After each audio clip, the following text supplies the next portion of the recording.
Bonjour et bienvenue à cette session dédiée à l'appel à projet à Action Marie Sklodowska-Curie Staff Exchanges, donc échange de personnel 2021. Je m'appelle Eugénia Chadlova, je suis la coordinatrice du PCN AMSC français. Et donc, il y a également mes collègues Morgane Bureau et Géraldine Léonard du PCN AMSC qui sont présentes aujourd'hui et que je remercie d'être là. Et nous avons la chance d'avoir avec nous l'intervenant de la Commission européenne, Brito Ferreira, qui est responsable du secteur management de projet à l'Agence exécutive européenne de la recherche. Et nous avons également un lauréat de l'ancien appel de l'Université du Mans. Donc, il y a plusieurs personnes. Il y a professeur Anthony Larcher, qui est coordinateur du projet Esperanto. Il y a également donc Emmanuelle Bayard, qui est la manager de ce projet, et l'équipe Europe de l'Université du Mans, Hélène Derezowski et Thomas Hoffmann. Donc l'Université du Mans a gagné 3 projets RISE, donc l'ancienne appellation de Staff Exchange, en coordination, et donc leur expérience à ce titre-là est particulièrement que je vais maintenant laisser la parole à Brito Ferreira.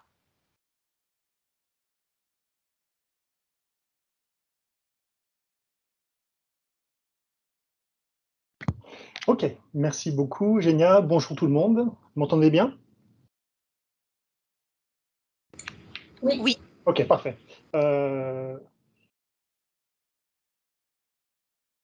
Juste pour que ce soit plus fluide, je vais juste couper la caméra, mais je vais laisser la présentation. Ok.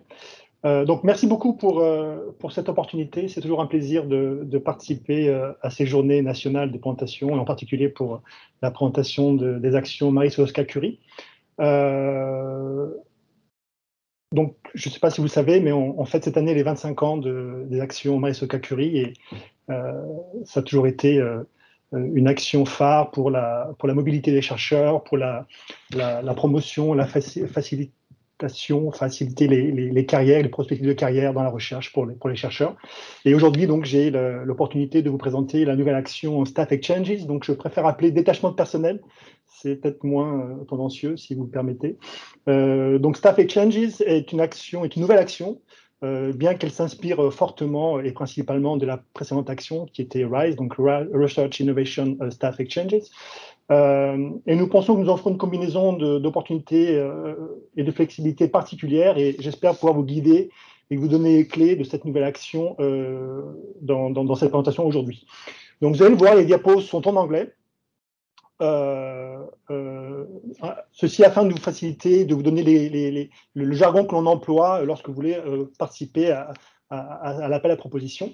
Je vous propose également de développer les points suivants avec donc quelques aspects généraux en introduction. Puis par la suite, je vais rentrer dans les détails de l'action, comme les règles d'éligibilité, les spécificités de financement de l'action, et enfin les informations complémentaires pour répondre à l'appel à proposition. Donc, tout d'abord, quelques introductions, juste pour rappeler quelles sont les actions principales. Pourquoi cette diapo? Parce qu'en fait, les noms ont changé. Donc, les actions restent globalement les mêmes. Dans la grande majorité, dans les grandes lignes, ce sont les mêmes actions, mais les noms ont changé. Donc, pour déjà vous faciliter, vous familiariser avec les nouveaux titres. Donc, il y a principalement 4 actions que je voudrais vous présenter en introduction très rapidement. Donc, la première, Doctoral Networks, qui en français donne les réseaux de formation innovantes, avec une action sur la formation de chercheurs en début de carrière de type doctorat. Ensuite, nous avons les Postdoctoral Fellowships, donc les bourses individuelles de recherche et d'innovation pour des chercheurs de type postdoc.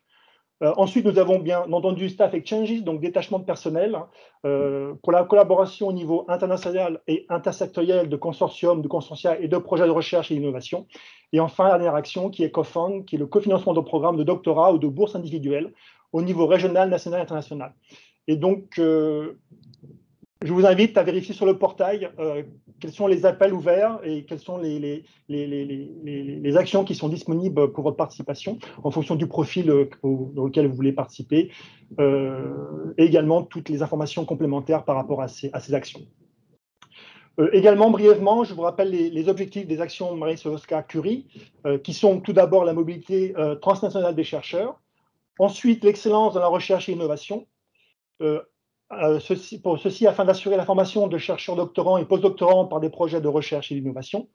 Et enfin, des possibilités de carrière dans la recherche, d'échange de connaissances au travers de la mobilité des chercheurs, une mobilité internationale d'une part et intersectorielle d'autre part, et enfin le cofinancement des activités.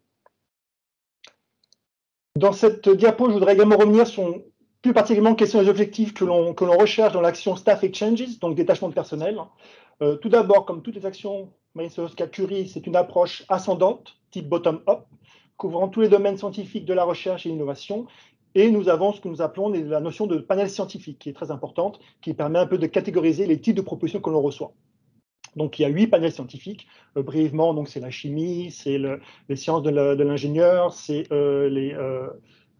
les sciences humaines, la physique, les mathématiques, par exemple. Voilà. Donc, quelque chose qui est standard et que l'on conserve avec le nouveau programme cadre Horizon Europe. Ensuite, l'intérêt de cette nouvelle action, c'est la promotion de la collaboration internationale intersectorielle avec le transfert de connaissances, donc la dimension internationale. Nous avons une ouverture avec la participation des secteurs non académiques, industriels et des PME, donc la dimension intersectorielle. Ensuite, nous avons la mobilité en tant qu'élément clé de l'action, avec une mobilité transfrontalière donc, qui est conservée. Également, le développement des collaborations à moyen et à long terme autour d'un projet commun et le développement du réseau professionnel afin d'acquérir des compétences professionnelles pour les personnels qui seront détachés. En effectuant ces détachements, Staff Exchanges atteint l'objectif de partage des connaissances et idéalement le transfert des idées de la recherche vers un développement de type économique. Et en outre, les membres du personnel développent de nouvelles compétences transférables pour améliorer leurs perspectives de carrière. Et enfin, ce qui est unique dans cette action, c'est que le projet est mis en œuvre par le détachement de personnel. Je reviendrai par la suite sur les détails des modalités de l'action. Qu'est-ce qui est attendu par rapport à cette nouvelle action quel est le type d'impact que l'on attend? Donc, tout d'abord, il y a, du point de vue du personnel qui va détacher, c'est que nous souhaitons développer les compétences de recherche par le transfert entre les secteurs et les domaines d'activité, qui permettent de conduire à une amélioration de l'employabilité et des perspectives de carrière au sein et en dehors du milieu académique. Ensuite, les membres du personnel verront leurs connaissances et leurs idées innovantes converties en produits et en services. C'est également ce qui est attendu. Ces personnels bénéficieront d'une exposition internationale accrue et le développement de leur réseau professionnel. Et enfin, ils bénéficieront de capacités renforcées de mise en réseau et de communication avec les pairs scientifiques ainsi qu'avec le grand public, ce qui, nous l'espérons, permettra d'augmenter l'impact de la recherche et de l'innovation. Ça, c'était du point de vue du personnel. De l'autre côté, du point de vue des organisations, qu'est-ce qu'elles ont à y gagner à participer à cette nouvelle action? Tout d'abord, les échanges de personnel offrent des moyens innovants de coopération et de transfert de connaissances entre les secteurs et disciplines. Surtout, les organisations peuvent retirer comme intérêt le fait de renforcer leur capacité de recherche et d'innovation avec la disponibilité de ressources humaines de part des chercheurs hautement qualifiés et même parfois avec des experts dans des domaines particuliers. Et enfin, ces détachements pourront conduire également au développement de réseaux de collaboration renforcés et élargis aux 3 niveaux qui sont les niveaux internationaux, interdisciplinaires et intersectoriels. Donc voilà, donc ça c'est globalement l'introduction par rapport à l'action, vous présentez les points clés. Maintenant, je vais rentrer un peu plus dans les détails dans les modalités de participation, et en particulier les règles d'éligibilité.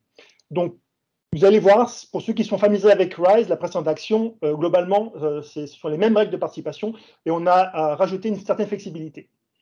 Donc, tout d'abord, les points généraux. Tous les pays peuvent participer dans la nouvelle action Staff Exchanges. Toutes les nationalités peuvent participer à l'action, car en fait, l'action est implémentée par le détachement du personnel. Les bénéficiaires sont les organisations qui signent l'accord de financement et reçoivent directement le financement. Et en fait, vous aurez besoin de constituer un consortium d'organisations qui sera constitué de bénéficiaires et d'organisations partenaires situées dans des pays tiers. Donc, je répète, les bénéficiaires sont les organisations qui signent l'accord de financement et reçoivent directement le financement. Les organisations partenaires situées dans des pays tiers ne sont pas bénéficiaires, mais certaines peuvent recevoir du financement et elles ne signent pas l'accord de financement avec avec notre agence exécutive de la recherche. Il n'y a pas de règle de mobilité, mais les détachements éligibles ou non au financement. Et je reviendrai par la suite sur ces règles d'éligibilité des détachements. Je permets également de faire un léger encart et vous rappeler la définition de ce que l'on entend par secteur académique et secteur non académique. Les règles sont les mêmes par rapport au précédent programme 4, donc il n'y aura pas de différence. Donc, ce que l'on entend par secteur académique comprennent les établissements d'enseignement supérieur public ou privé avec des formations diplômantes, donc c'est le point 1. Le point 2, ou des organismes de recherche publics et des organisations privées à but non lucratif dont la mission est de mener de la recherche, ou alors des organisations internationales d'intérêt européen. Donc si votre organisation tombe dans l'un de ces trois définitions, vous appartiendrez automatiquement au secteur académique. Si ce n'est pas le cas, donc vous serez également automatiquement dans le secteur non académique. Et ceci est important lorsque vous mettrez en place votre plan et votre mise en œuvre de plans de détachement ou d'échange de votre personnel, et c'est pour les slides suivantes. Donc typiquement, quels sont les secteurs non académiques? Donc ce sont les organisations de type industrie, de type PME, mais également parfois certains hôpitaux ou cliniques ou même certains muséums. Okay, vous verrez également dans la deuxième partie de la présentation, je reviendrai sur la notion de PIC, donc c'est le code d'identification des organisations, et c'est grâce à ce code qu'on permet, on permet de savoir si votre organisation est de type académique ou non académique.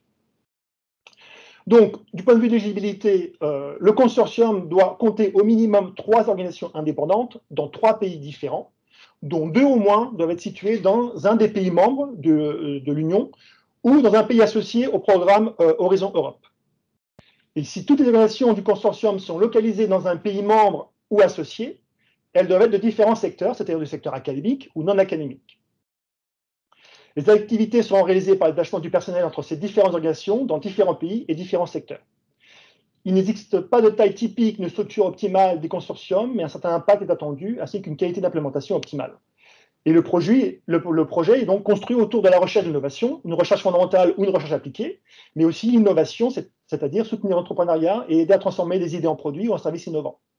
Par expérience, avec la présente action, les consortia sont typiquement constitués en moyenne entre 6 à 10 organisations. Le projet a une durée maximale de 4 ans, ceci est inchangé.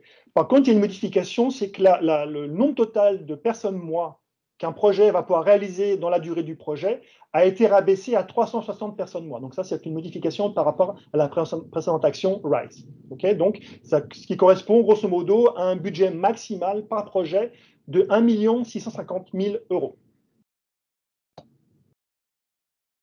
Concernant maintenant l'éligibilité par rapport au staff, ce qui est important de retenir dans cette action, et ce qui fait la grande différence par rapport aux autres actions Marie-Sklodowska-Curie, c'est qu'ici, on a affaire à du staff, donc à du personnel. Alors, par définition, le personnel a une forme de contrat avec son organisation d'origine. Typiquement, le personnel est employé par son organisation. Mais il existe également d'autres formes de contrats conformes à la législation nationale et aux pratiques internes. Ce qui est important de retenir, c'est que l'organisation qui détache son personnel doit avoir les moyens légaux en termes de contrôle, de supervision et de direction sur le personnel détaché. Alors ensuite, les chercheurs détachés peuvent être des doctorants, des postdoctorants, mais également c'est ouvert à des techniciens ou du personnel plutôt management ou administratif, à condition qu'ils réalisent les objectifs de recherche et d'innovation du projet. Alors, le personnel, pourquoi? Parce que le personnel doit avoir les compétences et les aptitudes pertinentes pour réaliser ces objectifs. Enfin, le personnel doit avoir été en activité ou associé à des activités de recherche et d'innovation depuis au moins 1 mois avant le premier détachement. Ça, c'est également commun et une continuité par rapport à ce que l'on a fait précédemment. Également, ce qui est continu, c'est que chaque personnel est détaché pour une période minimale de 1 mois et au maximum pour une période de 12 mois, pendant la durée des 4 ans du projet, si le projet dure 4 ans. La différence qu'on a rajoutée comme flexibilité, c'est qu'il est maintenant possible de fractionner et de combiner les échanges vers différents partenaires. C'est-à-dire qu'un personnel détaché d'une entité qui détache ce personnel peut maintenant combiner les détachements vers différents partenaires qui sont dans le consortium, et ceci pour un maximum de 12 mois. Donc, précédemment, c'était limité le personnel devait venir de son entité, évidemment, mais la comptabilité du mois ou des mois de détachement était limitée vers le même organisation qui recevait ce personnel. Maintenant, ça a été ouvert à tous les participants de toutes les organisations qui participent au consortium. Les détachements se font en activité à temps plein. Il est également attendu que le personnel soit réintégré après la période de détachement, et ceci afin de maximiser le transfert des connaissances. Et enfin, très important à retenir, également une différence par rapport aux autres actions Marie-Sklodowska-Curie, c'est qu'il n'y a pas de recrutement dans Staff Exchanges. Alors, maintenant, dans cette diapo, ce que je voudrais mettre en avant, c'est quels sont les types d'échanges, quel est le plan de détachement que vous devez proposer, que vous devez présenter dans votre proposition. Alors, les détachements suivants sont pris en charge dans Staff Exchanges et doivent être décrits dans le formulaire de l'appel à proposition. Les échanges, alors tout d'abord, les échanges d'un pays membre ou associé vers un autre pays membre ou associé avec des secteurs différents. Et ceci est donc la dimension intersectorielle. Donc ça, c'est le point numéro 1 qui va être décrit.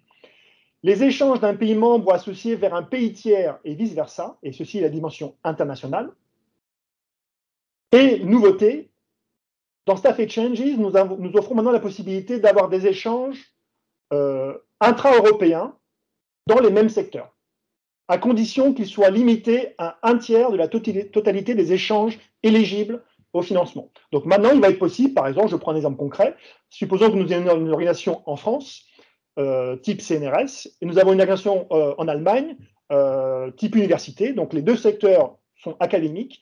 Il est possible maintenant d'échanger du staff de l'université ou du CNRS en France vers une université allemande dans Staff Exchange, à condition que le total soit limité à un tiers des échanges éligibles. Je viendrai, et donc à condition également, le deuxième point très important, c'est que ces échanges soient interdisciplinaires. Et je reviens dans la diapo suivante, ce que l'on entend par interdisciplinarité. Donc je répète, il est possible d'avoir des échanges de même secteur, à condition qu'ils soient interdisciplinaires. Et également, comme RISE, dans l'action précédente, les échanges entre pays tiers ne sont pas éligibles et donc ne doivent pas être présentés dans la proposition. Également important, pour les échanges de pays tiers vers l'Europe, certains ont droit à un financement. Et ceux-ci sont possibles uniquement avec certains pays, et ces pays sont les pays listés dans le guide de Horizon Europe ou l'annexe du programme de travail. Donc typiquement, ce sont des pays en voie de développement. Si ces organisations sont dans ces pays et participent dans un projet de Staff Exchanges, il sera possible de demander un financement pour l'échange des pays tiers vers l'Europe. Par contre, pour des pays à plus haut revenu, typiquement les États-Unis, le Canada, ou le Japon ou Chine, les échanges de personnel de ces pays vers l'Europe ne sera pas financé, et donc les organisations devront venir avec leur propre financement. Ceci est commun avec la précédente action, donc ceux qui sont familiers avec RISE, il n'y a pas de modification par rapport à cela. Donc, comme je vous le disais, la grande modification par rapport à RISE, c'est la notion d'échange pour le même secteur en Europe, à condition d'avoir ce qu'on appelle de l'interdisciplinarité. Et qu'est-ce qu'on entend par interdisciplinarité? Les détachements sont considérés comme interdisciplinaires si les activités réalisées pendant le détachement intègrent des aspects de deux ou plusieurs disciplines scientifiques différentes. Okay, donc ça, c'est la définition générale. Dans le cas particulier de Staff Exchanges, nous avons essayé de vous donner un guide pour vous informer et pour vous guider dans la réalisation de ces échanges. C'est que lors de l'évaluation de la dimension interdisciplinaire des propositions, les experts indépendants tiendront compte des descripteurs, donc des mots-clés, disponibles dans les parties A et B du formulaire, et faisant référence en principe au premier niveau des mots-clés qui seront disponibles. Donc vous verrez par la suite ce que j'entends par premier mot-clé. Et cette liste des descripteurs de mots-clés sont disponibles sur le lien, le site de notre agence, mais également sur le portail lorsque vous consulterez les documents de référence pour l'appel à proposition. De plus, une section a été dédiée dans la partie B de la proposition, dans laquelle vous devrez décrire précisément quels sont les échanges que vous comptez réaliser dans le cas où vous voulez mettre en place des échanges de même secteur interdisciplinaires. Et dans lequel vous décrirez ces mots-clés, car je le répète, ce sera à la charge des experts indépendants d'évaluer et d'accepter ce type d'échange. Alors, depuis tout à l'heure, je vous parle d'échanges interdisciplinaires. Je donne ici un exemple particulier qui vous permet peut-être de fixer un peu les idées. Donc, ici, nous avons un consortium qui a pour objectif de combiner dans leur projet des activités de recherche en, d'une part, archéologie et égyptologie, et d'autre part, des activités de recherche en épidémiologie et parasitologie. Okay, donc, clairement, ce projet combine déjà deux panels d'activités scientifiques qui sont les humanités d'un côté et d'un autre côté les sciences de la vie. Mais de plus, vous pouvez voir dans les engrenages qui sont présentés dans la diapo les mots-clés de premier niveau qui sont repris et qui vous permettent ensuite de juger le caractère interdisciplinaire et ce que nous vous conseillons de suivre. Donc, dans ce cas-là, vous voyez, en fonction des couleurs, d'un côté, ce qui tombe dans les sciences humaines, donc type archéologie, muséum, exhibition ou égyptologie, et de l'autre côté, ce qui tombe dans les sciences de la vie, qui est plutôt la parasitologie, la génétique, l'épidémiologie, et puis bien sûr les analyses physico-chimiques. Dans tous les cas, cet exemple est repris dans notre fort aux questions sur le site, sur le portail, et nous avons également d'autres exemples qui vous permettent de vous guider dans cette nouveauté qui a été introduite dans Staff Exchanges. Je viens maintenant dans la partie peut-être la plus importante pour vous, c'est qu'est-ce que je peux escompter comme financement dans cette action. Alors, tout d'abord, ce qui est important à retenir, c'est que dans Staff Exchanges, nous avons ce qu'on appelle un coût unitaire et un taux forfaitaire. Et ce coût unitaire est ramené à la notion du mois. Et pour un mois, pour chaque échange réalisé d'une durée d'un mois, vous pouvez réclamer le montant de 4 600 €. D'accord ? Alors, ce coût est divisé en deux catégories. Donc, une première catégorie qu'on appelle l'unité de coût pour le personnel. Et ce montant de 2 300 € doit être utilisé en totalité pour les bénéfices du personnel détaché. Et de l'autre côté, nous avons ce que nous appelons des coûts institutionnels, qui sont gérés par l'organisation d'envoi, et pour un montant également de 2 300 €, que nous avons encore subdivisé en deux parties. Une partie qui couvre les frais de recherche, mais également une autre partie qui couvre les frais indirects de management. D'accord ? Donc, ce qui est important à retenir, c'est que pour chaque mois réalisé, de 1 mois minimum à 12 mois maximum, vous avez le droit à 4 600 €. Une partie doit être utilisée en totalité pour le personnel détaché, et l'autre partie revient à l'organisation pour des frais de management, des coûts indirects. Important à retenir également, il n'y a pas de coefficient de correction qui s'applique pour Staff Exchanges. Donc voilà pour la première partie de la présentation. Dans la deuxième partie, je vais rentrer un peu plus dans les détails et vous donner quelques éléments importants pour la soumission d'une proposition et pour répondre à l'appel d'offres. Tout d'abord, vous rappelez que le moyen d'entrée et afin d'obtenir tout type d'informations, c'est notre portail, donc le Funding and Other Opportunities Portal. Donc c'est le portail qui est votre source d'entrée, dans lequel vous allez trouver tous les appels à propositions disponibles, et en particulier les appels à propositions MySQL Query. D'autre part, c'est ici que lorsque vous allez construire votre consortium, vous allez mettre en place les organisations qui vont participer à ce consortium, et elles sont identifiées grâce à un code d'identification qu'on appelle un PIC. Et normalement, du fait que ces actions sont en place depuis de nombreuses années, la majorité des organisations sont déjà enregistrées dans le portail. Et donc, en fonction du PIC de ces organisations-là, vous saurez dès le départ dans quelle catégorie vous tombez, une catégorie académique et non académique. Dans le cas où l'organisation n'est pas enregistrée, il suffit juste tout d'abord d'enregistrer votre organisation. Ça se fait en quelques minutes. Vous obtiendrez un PIC provisoire, et également le statut du secteur dans lequel cette organisation sera participante, typiquement une PME par exemple. Et ensuite, ça vous permettra de construire votre consortium et de remplir au fur et à mesure la partie administrative de la proposition.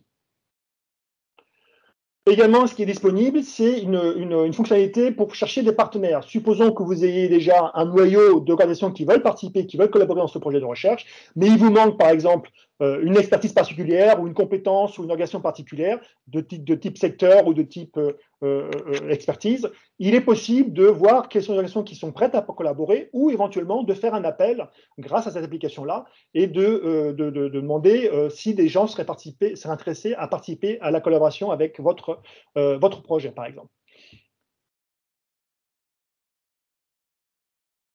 Ensuite, très important, nous avons mis également à jour tous nos documents de travail et nos guides. Et je voudrais vous rappeler ici les guides principaux que nous vous invitons à consulter avant de soumettre quelques applications que ce soit. Tout d'abord, le guide de l'applicant qui a été mis à jour et simplifié fortement cette fois-ci. Bien sûr, les programmes de travail et les annexes. Les modèles, proposal template, donc les modèles, la partie A et partie B. Un nouveau document qui a été créé pour le programme Horizon Europe, qui s'appelle le guide du programme Horizon Europe, dans lequel sont repris différents éléments et nouveautés qui ont été introduites dans le programme cadre Horizon Europe. Et c'est un document que je considère très important qui vous permettra, de vous guider dans la composition et la réalisation de votre projet et de votre appel à proposition. Et enfin, la foire aux questions également qui a été fortement renforcée et qui est disponible à différents endroits, qui se met dans le portail évidemment, dans le portail au niveau de l'appel à proposition, mais également de manière plus globale pour toutes les questions que vous pourriez avoir en des différents éléments des actions Marie-Sklodowska-Curie.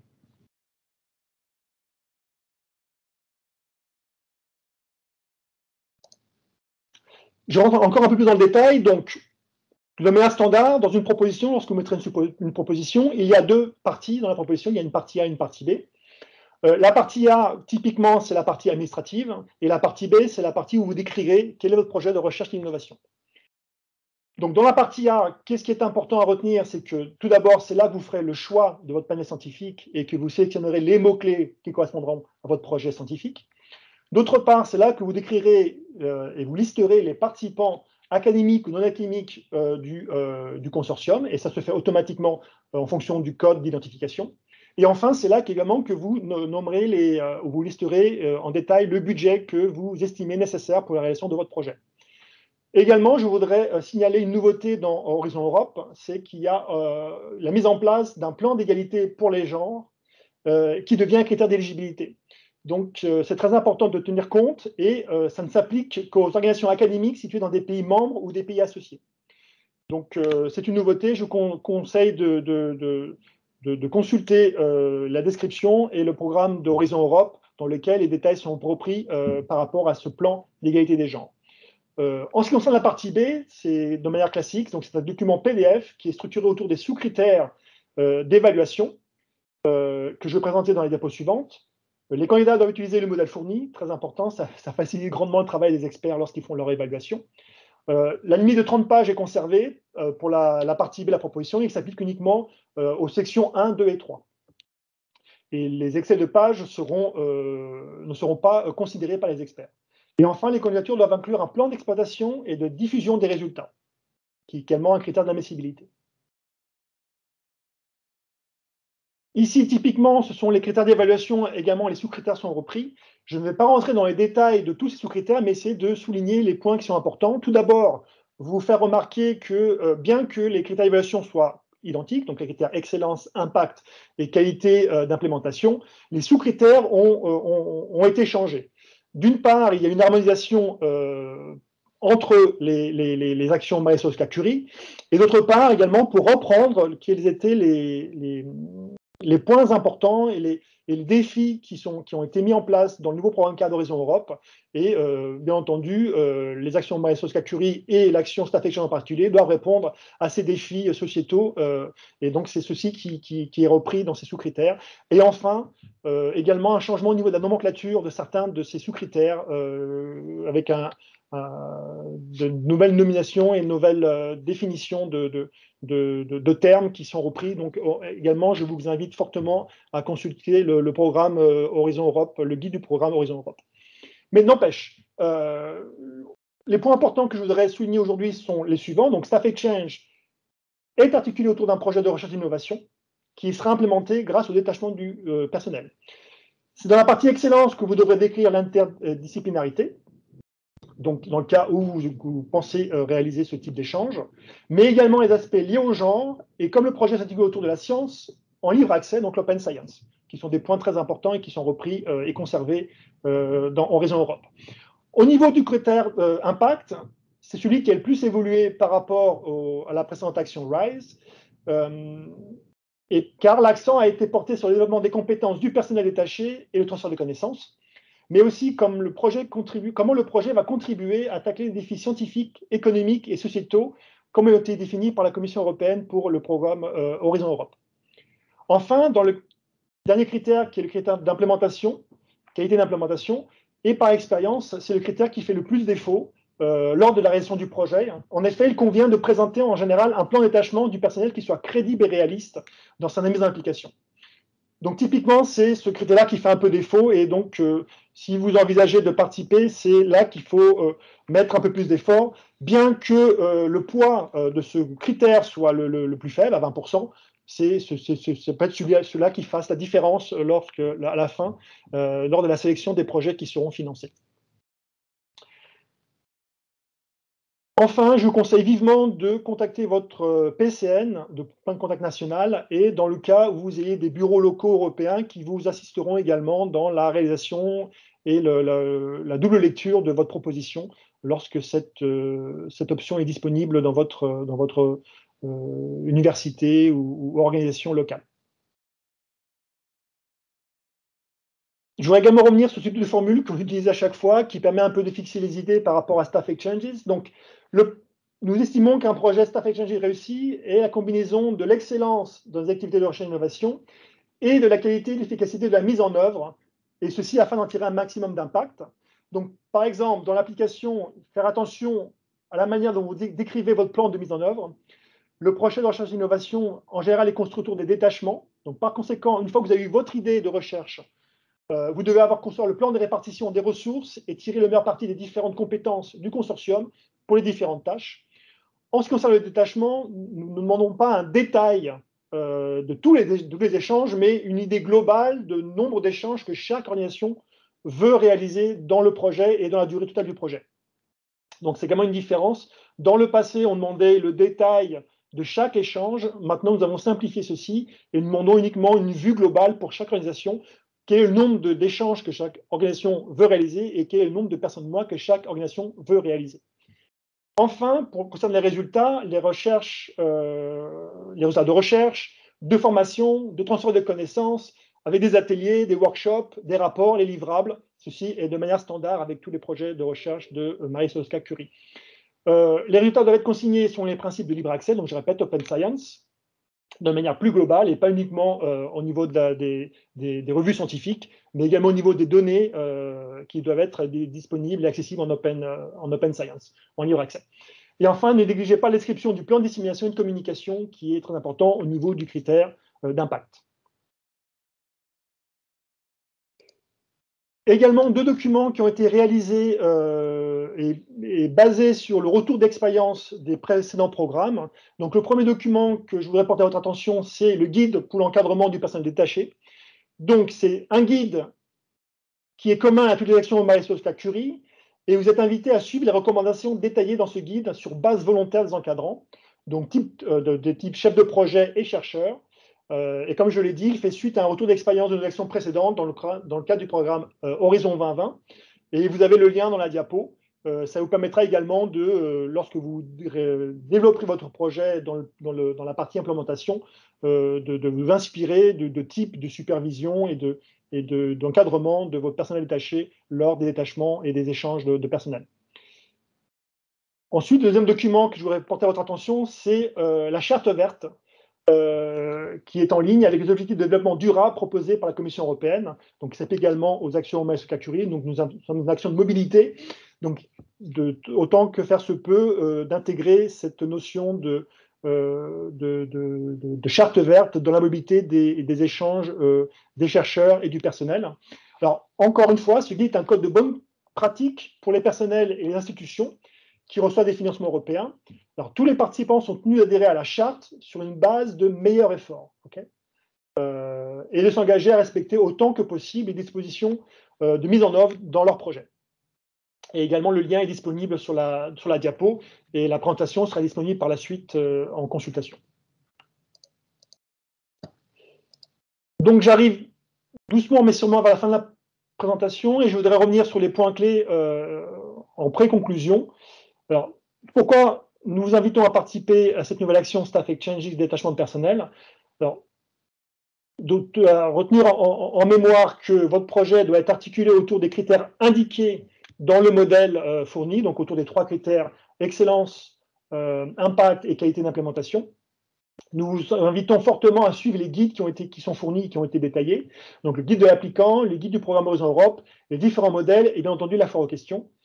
Essayez de mettre en valeur la dimension européenne et montrer que votre proposition répond aux priorités politiques de l'Union européenne et aux défis de société.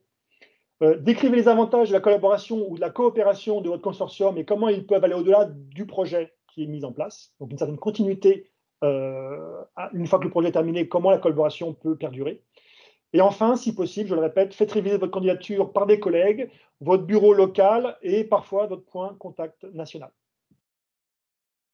Donc, le call 2021, l'appel à proposition 2021 est ouvert avec une échéance le 9 mars 2022. Donc, vous avez largement le temps de participer. Si vous pensez que c'est un peu trop tôt et que vous avez besoin de plus de temps, le prochain appel 2022 est déjà planifié avec une date d'ouverture le 6 octobre 2022. Et nous utilisons également nos réseaux sociaux, donc Twitter et LinkedIn, pour faire la promotion de nos activités. Donc, n'hésitez pas également à suivre ces réseaux sociaux avec les mots-clés qui sont indiqués sur la diapo. Oups. Donc, voici la fin de la présentation et je suis ouvert à toutes les questions que vous pourriez avoir. Merci. Merci beaucoup, Brito, pour cette présentation très détaillée avec des exemples et des conseils pratiques. C'est très utile. Il y a eu, pas eu beaucoup de questions, mais je voudrais en profiter pour vous poser certaines questions qui nous sont posées régulièrement par mail, juste pour que tout le monde puisse profiter de votre réponse. Donc, est-ce que vous pouvez nous confirmer que donc il est possible toujours d'utiliser une partie de coûts institutionnels, donc les management costs, pour recruter un manager de projet? Oui, la réponse est oui. Alors, je veux quand même souligner quelque chose, parce que c'est quelque chose qui est... il y a la partie proposition, puis après la partie réaction de projet. Et parfois, il y a un décalage. Lorsque vous planifiez votre projet, vous vous dites, voilà, j'ai une enveloppe de tant d'argent qui me permet de faire tant de détachements. Donc, je peux planifier les coûts indirects, donc les management costs. Okay. Ce que je veux mettre l'accent, c'est que si jamais les détachements ne se réalisent pas, les coûts indirects, vous ne les aurez pas non plus. Donc, typiquement, supposons que vous avez un projet avec 100 personnes mois, vous pouvez réclamer donc 50 fois 2300, d'accord. Donc, de tête, ça fait 200... centaines de milliers, attends, une bêtise. 200, donc voilà, 100 000 euros pour des coûts indirects, par exemple, sur un taux budget global de 200 000 euros, supposons. Mais lors de réalisation, vous ne réalisez pas les 100 personnes mois, vous n'en réalisez que 50. Finalement, votre projet disponible pour les coûts indirects ne sera pas de 100, mais sera de 50. D'accord. C'est ça que je veux dire. Il y a une partie planification au début du projet, puis après, il y a la partie réalisation, et à la fin, combien de coûts vous pourrez réclamer et remboursement des frais qui ont été engagés. Donc, pour répondre à votre question, oui, vous pouvez engager, mais faites attention, le budget qui sera disponible dépendra fortement du nombre de personnes mois qui seront réalisées lors du projet. Oui, merci beaucoup pour votre réponse. Donc effectivement, il faut vraiment faire attention dans la mise en œuvre de votre projet, et régulièrement faire le point au niveau du consortium pour, voir si, voilà, si vous n'avez pas dépensé vos coûts institutionnels avant de faire toutes les mobilités, donc ce qui peut représenter effectivement un risque dans la gestion financière de votre projet. Alors, une autre question qui vient d'arriver, un consortium constitué avec des chercheurs académiques dans plusieurs pays européens, plus un pays hors UE et associé, est-il possible s'il n'est pas interdisciplinaire? Donc voilà, si c'est savoir si cette nouvelle dimension interdisciplinarité est obligatoire ou s'il est juste possible. Non. Pour ceux qui sont habitués à RISE, qui était l'action précédente, il y avait deux dimensions. Il y avait une dimension intersectorielle et une dimension internationale. Donc, intersectorielle, c'est-à-dire que c'était des échanges qui étaient intra-européens, à condition que les échanges se fassent d'une organisation académique vers une organisation non académique. Donc, changement de secteur. OK.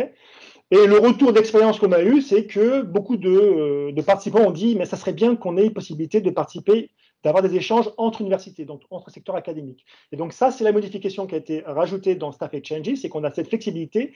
On autorise à avoir des échanges même discipline, donc même secteur.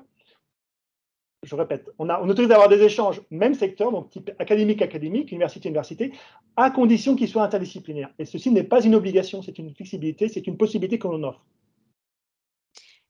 Effectivement, merci beaucoup, Brito. Alors, une autre question qui vient d'arriver au sujet des UMR. Donc effectivement, c'est, dans ce contexte français, c'est le genre de questions qu'on reçoit aussi assez souvent. Pouvez-vous confirmer, si des chercheurs attachés à une autre tutelle que celle bénéficiaire du grant, peuvent réaliser de secondment, même s'ils n'ont pas de lien contractuel direct avec le bénéficiaire?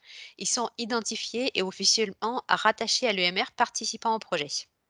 Alors, il n'y a pas de modification par rapport à avant, dans le sens que les UMR ne sont pas enregistrés en tant que tels comme organisation pour du point de vue de la commission. C'est une règle que l'on a en interne. Mais les UMR peuvent participer, c'est-à-dire qu'il va falloir qu'une des organisations de l'UMR, donc je ne sais pas, le CNRS, l'université, soit enregistrée comme organisation du consortium, et les autres entités de l'UMR pourront être indiquées comme liées à cette organisation principale. D'accord? Donc supposons que nous ayons un UMR organisé, constitué d'université du CNRS, par exemple, pour simplifier, je ne sais pas si c'est possible, mais juste pour l'idée, l'université sera identifiée comme l'organisation qui sera en consortium, et le CNRS sera lié à l'université dans la proposition. Il y a 2 points à retenir très importants, c'est que le secteur de l'un fixe le secteur de l'autre. C'est-à-dire que si jamais les secteurs sont différents, dans ce cas de l'UMR, en général, ce n'est pas le cas, le secteur est le même, mais dans le cas où il y aurait un secteur qui serait différent, c'est le secteur de l'organisation du consortium qui fait foi, et ce sera elle qui sera prise comme référence. C'est-à-dire qu'il va falloir éviter d'avoir ces possibilités de changer de secteur qui pourront créer des problèmes. Et d'autre part, donc, comme l'entité est liée, automatiquement le personnel qui est lié à cette entité sera également éligible de participer du fait que l'entité liée sera liée à l'organisation qui sera dans le consortium. Pas de modification par rapport au programme RISE pour ceux qui ont sur l'habitude, et pour ceux qui découvrent l'action Staff Exchange, il est possible d'avoir des UMR à condition que l'une organisation soit enregistrée comme dans le consortium et que les autres organisations qui voudront participer soient liées à l'organisation principale. Et finalement, les organisations liées doivent réaliser une partie des échanges, mais pas la majorité des échanges. Dans le cas où l'entité qui va réaliser la majorité des échanges, cette entité-là doit être prise comme organisation enregistrée dans le consortium, et l'entité liée doit, elle, uniquement réaliser une partie des échanges non majoritaires. Merci beaucoup. Juste, est-ce qu'il y a un pourcentage maximum à respecter par rapport à ça ou juste, faut que ça soit majorité-minorité? Il n'y a pas de, voilà, il n'y a pas de pourcentage. Typiquement, en fait, l'histoire des UMR, c'était pour éviter que si une UMR qui était constituée de 4, 5, 6 organisations, d'éviter que toutes ces organisations rentrent dans le consortium. Donc on offrait cette flexibilité-là, de dire qu'une organisation principale est nommée et les autres sont liées à cette entité. Maintenant, il est clair que si toutes ces entités de l'UMR organisent une part significative, donc encore je n'ai pas de pourcentage, il devient peut-être judicieux de rajouter ces entités comme participants du consortium, ne serait-ce pour avoir un contrôle du financement, parce que les bénéficiaires ont un contrôle du financement. D'accord. Oui, merci. Effectivement, c'est très utile à savoir. Juste une autre petite question toujours, sur les UMR. Est-ce que, vous pouvez juste nous préciser, comment il faut faire apparaître dans la proposition, les partenaires associés liés aux bénéficiaires? Est-ce qu'ils doivent être ajoutés avec le code PIC et est-ce qu'ils doivent fournir une lettre d'engagement comme les partenaires associés, tout court? Alors, normalement, dans la partie B, il y a un tableau qui est repris dans lequel il doit être listé les organisations qui sont liées à l'une des entités, ainsi que le nombre de personnes mois qui sont proposées dans les tâchements. Je répète, le secteur ne fait pas foi parce que ne pas pris en compte parce que c'est le secteur d'entité du consortium qui sera pris en compte pour les échanges. Maintenant, vous me posez une colle parce que dans le passé, il n'y avait pas de lettre de commitment. Alors, je ne sais pas comment on dit en français. Mais je crois que maintenant, pour les entités associées, il est demandé dans Horizon Europe qu'il y ait une lettre de commitment. Donc, Oui. je dirais que oui, il faut une lettre de commitment pour les entités associées, mais je vais devoir vérifier et vous revenir vers vous. Donc, pour le moment, dans l'enregistrement, je dis oui. Si jamais je me suis trompé, je reviendrai vers vous et merci d'apporter la correction. Mais je pense que c'est une modification d'Horizon Europe dans laquelle il faut rajouter cette lettre de commitment pour les entités associées. D'accord, merci. Donc, on reviendra alors vers vous pour avoir cette confirmation. Hem Alors, il y a 2 autres questions qui sont arrivées dans le chat.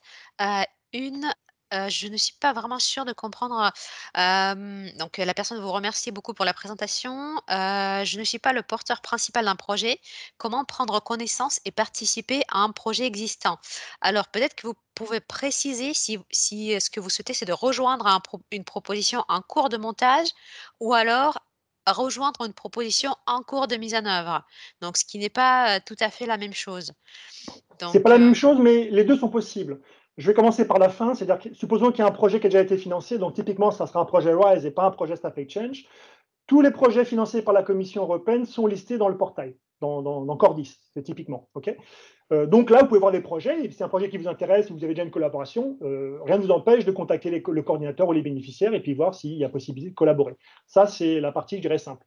La partie un peu plus compliquée, c'est lorsque vous montez un projet, Et vous avez déjà un certain nombre de participants, mais il vous manque une constituante, quelle qu'elle soit, une constituante scientifique ou type de secteur, ou même économique, hein, avec le secteur privé par exemple.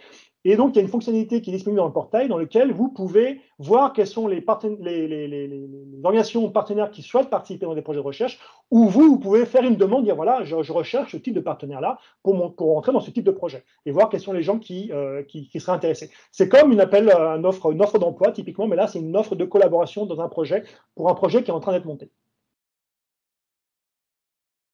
Merci beaucoup et donc effectivement, c'est, la personne qui a posé cette question souhaite effectivement rejoindre un projet en cours de montage. Une autre question au sujet des UMR qui vient d'arriver, concernant des UMR internationales. Dans le cas d'une UMR basée en Inde sous le bénéficiaire CNRS basé en France, est-ce qu'un secondment d'un personnel venant d'Inde vers la France ou inversement, serait éligible? Donc à ma connaissance, non, mais je vous laisse confirmer, Brito. Oui, Hem je confirme non, parce qu'on a eu le cas dans le passé. Et en fait, ce qui se passe, c'est que comme c'est une action de mobilité, en fait, il est très facile de pousser le raisonnement très loin. C'est-à-dire qu'on pourra avoir des échanges Inde-Inde, parce que l'entité sera française. Et donc, ça pourra poser un problème. Donc, ce qui est très important, c'est la mobilité physique. Donc, a priori, on a eu le cas dans le passé, ce n'est pas avec l'Inde, c'était avec la Chine, je crois. Et la réponse est non. Dans ce cas-là, ce qu'il faut faire, c'est que c'est l'entité, c'est pas l'UMR qui est enregistré, c'est l'entité qui doit faire partie du consortium pour identifier comment se feront les échanges de quel pays à quel pays. Et également, je crois qu'on n'accepte pas des UMR ou de manière globale des associations dans lesquelles les entités sont dans différents pays. On demande que ces entités sortent du rang, entre guillemets, et fassent partie à plein dans le consortium. Oui, en effet, donc merci beaucoup, Brito de confirmer ça et en plus, il me semble que les mobilités entre les bénéficiaires et leur entité, partenaire associée liée ne sont pas éligibles non plus. Non plus. C'est une flexibilité que l'on donne pour quelqu'un de rentrer parce que on a conscience de ce cas particulier des UMR qui, voilà, qui ne sont pas acceptés en tant que tels, en tant qu'organisation, en tant qu'entité légale par la commission. Mais n'empêche, c'est pas pour ça qu'on vous empêche de participer. Donc on donne cette flexibilité d'être associé à une des entités. Mais voilà, mais après, ces flexibilités-là, elles ne tiennent qu'à un certain point. On ne peut pas non plus trop tirer sur parce qu'après, ça ne marche plus. OK, merci beaucoup. Est-ce qu'il y a d'autres questions? Ah voilà, une question qui vient encore d'arriver, de l'université du Mans qui est notre, lauréat qui va témoigner aujourd'hui. Si j'ai bien entendu, maintenant pour valider le 1 mois minimum de secondment quand il est fragmenté, il n'est plus nécessaire que le staff aille au même endroit, dans les différents fragments de secondment. C'est correct. C'est également une demande qu'on a reçue. On l'a mise en compte, donc prise en compte par exemple. Donc un exemple encore concret, supposons qu'on ait un consortium de 3 participants, France, Allemagne, Espagne. Un chercheur français va en Allemagne pour 2 semaines. Ensuite, ce même chercheur français va en Espagne pour 2 autres semaines. Le mois est complété. OK, merci, très utile en effet, et donc par contre, il faut que ça soit le même chercheur? Oui, par contre, c'est le même chercheur. OK, Un, merci. un commentaire, je veux partager avec vous. Je sais qu'il y a cette flexibilité d'avoir des échanges fractionnés de quelques semaines. Notre expérience, c'est qu'en fait, pour qu'un échange soit vraiment ait vraiment un impact financier et scientifique, c'est qu'il faut quand même aller au-delà du mois, parce que si vous commencez à fractionner par semaine, la contribution mensuelle va difficilement couvrir les frais, ne serait-ce que de voyage, de mobilité. Donc ça peut très vite mettre le chercheur en difficulté.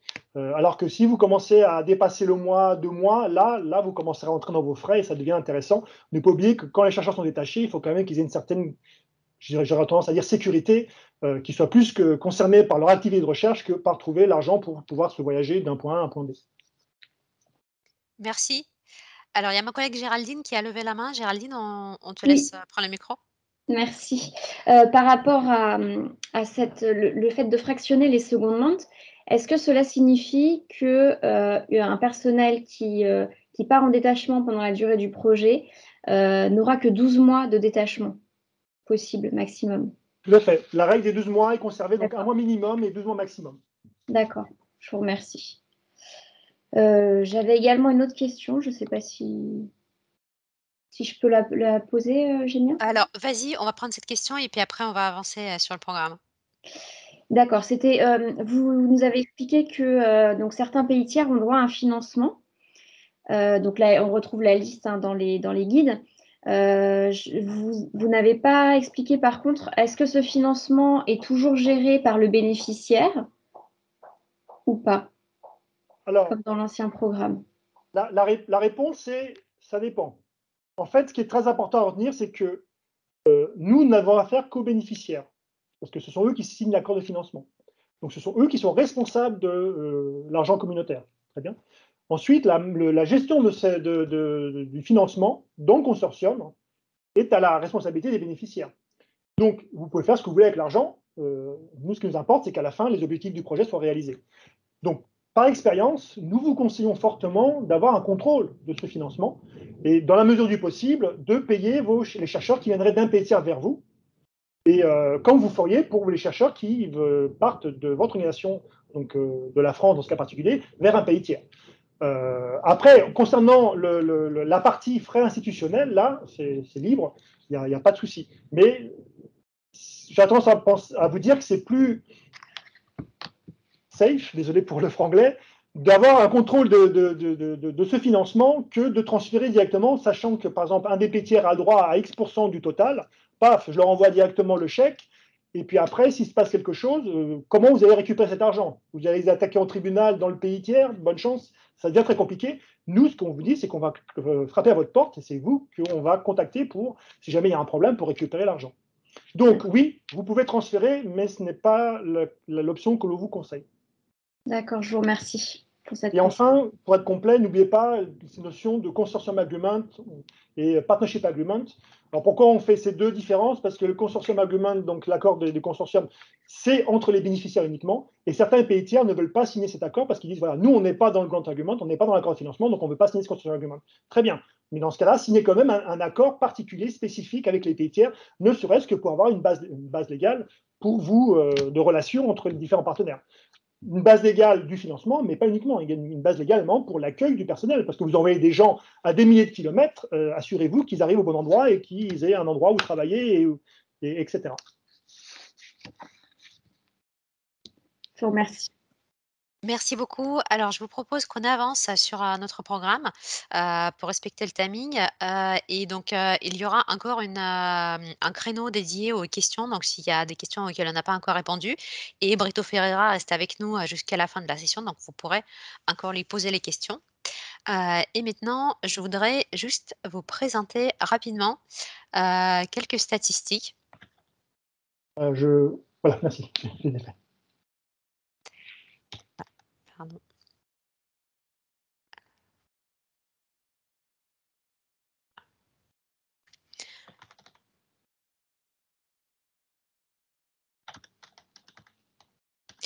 Donc voilà, juste un aperçu rapide des statistiques de participation à cette action, donc RISE, qui est devenue aujourd'hui Staff Exchanges, sous Horizon 2020, pour vous donner une idée des taux de succès, voilà, des résultats français.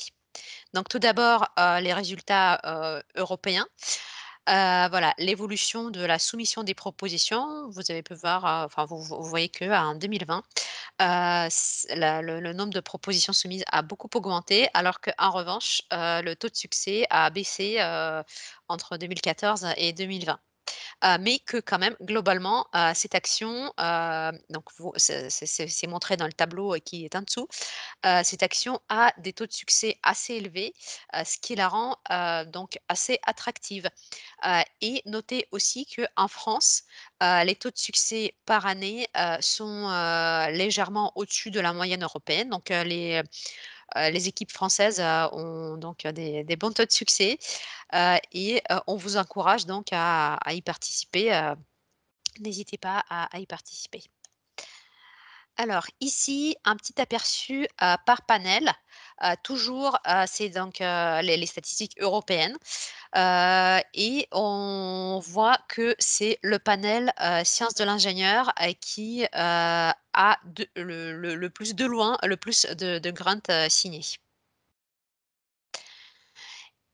Donc, cette image, elle vous montre les types de mobilité dans les projets financés, toujours à la moyenne européenne.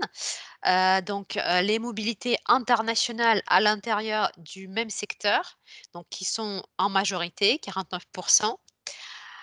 Les, mobilités, intra-européennes, mais intersectorielles, 39 à la deuxième place et ensuite, 12 le moins, mais quand même, c'est déjà pas mal, c'est les mobilités qui sont à la fois internationales et intersectorielles. Et donc cette figure-là, vous montre, la durée moyenne des secondments, des détachements, dans le cadre de, l'action RISE. Ceux qui font 1 mois ou un petit peu plus d'un mois sont toujours en majorité et donc voilà, ça ensuite ça baisse et les secondments longs, restent encore, assez peu nombreux. Voilà, alors maintenant, un petit aperçu de la participation française. La figure à gauche montre le nombre de propositions soumises chaque année et le nombre de propositions retenues. Et la figure à droite montre le nombre de propositions en coordination française soumises et retenues chaque année. Ici, vous voyez les résultats français par panel. Donc ici, toujours le panel sciences de l'ingénieur est devant les autres, suivi du panel en sciences de l'environnement et du panel en sciences sociales.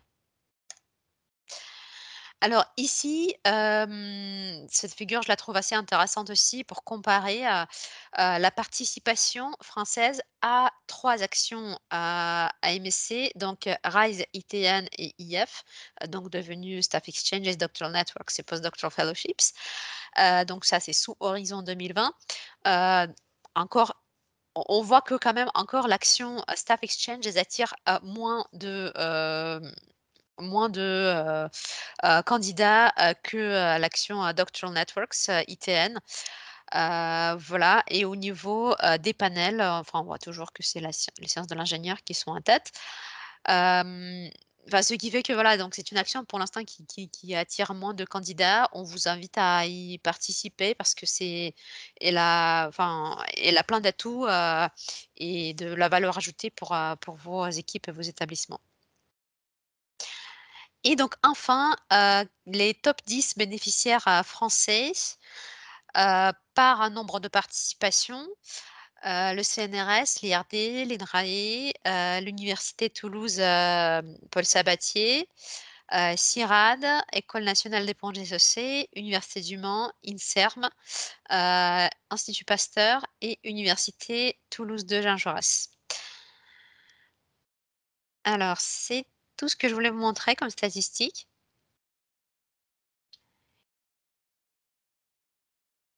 Je ne sais pas s'il y a des questions, au vu du nombre de faibles de secondment long, est-ce un critère que d'avoir un projet avec des secondment longs? Ah! Oui, une question très intéressante, peut-être que Brito, vous pouvez, donner votre point de vue sur ce sujet? Oui, je viens juste de l'écrire, mais en fait, non. Ce que j'ai voulu indiquer, c'est que les actions marines capturées, en fait, sont bottom-up, c'est très important. C'est-à-dire qu'il n'y a pas de critères prédéterminés, donc pas de critères scientifiques, mais également pas de critères par rapport au projet. C'est vraiment vous qui nous dites comment vous voulez réaliser et qu'est-ce que vous voulez réaliser. Donc, certains projets auront besoin d'échanges de 6 mois. Je peux même imaginer des cas spécifiques, des années sabbatiques de chercheurs expérimentés qui disent voilà, moi je pars 12 mois. Et voilà, donc tout est mis en cadre par rapport à ces 12 mois. Mais clairement, lorsque vous décrivez votre projet, vous devez dire pourquoi ces 12 mois sont pertinents pour réaliser les work packages et les livrables qui seront définis dans le projet. Je l'ai écrit également dans le chat, en moyenne, la durée est de 3 mois. Mais après, 3 mois, c'est également avec des échanges fragmentés. C'est 3 mois en total. Et en moyenne, je veux dire, mais total. Mais ça n'empêche pas que certaines personnes vont partir quelques semaines, puis après vont faire un break, et puis vont partir après l'année suivante et une autre semaine, et puis éventuellement la dernière année, partir 2 mois de suite, par exemple. C'est vraiment en fonction des disponibilités. Un exemple concret aussi que je vous donne, c'est par exemple dans le panel environnement, certains échanges se font à certains moments de l'année. Il faut y aller au printemps ou en été, ou en hiver, il ne se passe rien, ou le contraire, parce que quand on change d'hémisphère, il faut y aller en hiver en France, parce que c'est là-bas que se fait l'activité d'environnement. Donc c'est là qu'il faut maximiser le nombre d'échanges, et puis éventuellement faire un suivi plus tard, un peu plus ponctuel. Donc voilà, donc je répète, l'idée c'est vraiment qu'est-ce que vous voulez faire, comment vous voulez faire, et donner les arguments à nous, mais surtout aux experts, pour les convaincre que ce que vous voulez faire et comment vous voulez faire est pertinent. Merci beaucoup, Brito, pour cette précision et justement, dans ce même sens, enfin, il y avait eu une question, avant, sur la taille moyenne du consortium. Donc il est indiqué dans le guide du candidat que la taille préconisée est entre 6 et 10, partenaires. Est-ce que toutefois les projets plus petits, ont quand même, leur raison, d'exister et est-ce qu'ils ont, les mêmes chances, pour être financés? Alors je vais juste revenir sur ce que vous avez dit, en fait, donc 6 à 10, c'est la moyenne. Et de cette moyenne-là, on conseille d'avoir un nombre qui soit gérable. Nous avons des consortiums qui vont à 20, 30, parfois 40 participants. Et donc là, ça devient très difficilement gérable avec, lors des réalisations, beaucoup d'avenants parce que les gens sortent, enfin, quand j'ai les gens en réalisation, sortent et partent. Donc ça devient très difficile à gérer. Donc je répète, on ne vous conseille pas 6 à 10. Nous disons que c'est en moyenne de 6 à 10 participants. Et ce que nous vous conseillons, c'est d'avoir un nombre qui soit gérable. Okay, donc il n'y a pas de maximum. Bien sûr, il y a un minimum donc, qui est de 3. Et nous avons des projets qui sont très ponctuels, avec un financement plus faible que la moyenne, parce qu'ils ont un projet à réaliser. Supposons qu'ils veulent mettre en relation d'un côté une start-up PME avec une entité université, et ils ont une collaboration à durée limitée de 2 ans, voire 3 ans, par exemple.